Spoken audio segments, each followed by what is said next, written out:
schedule got so much pressure up front. This is a tough one for him. They knew it was going to be a fight, a physical game, some huge hits we've seen. Yep, so we gotta get rid of all the nails that would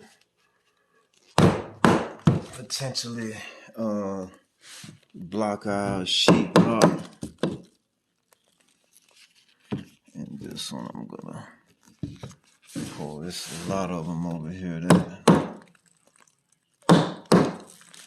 that we're gonna have to get rid of. So actually we may have to use the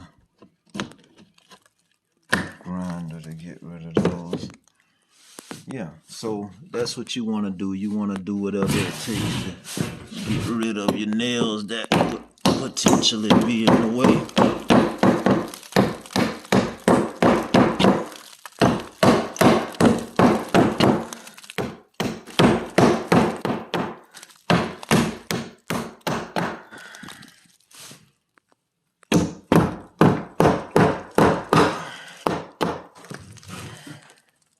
All right, like such.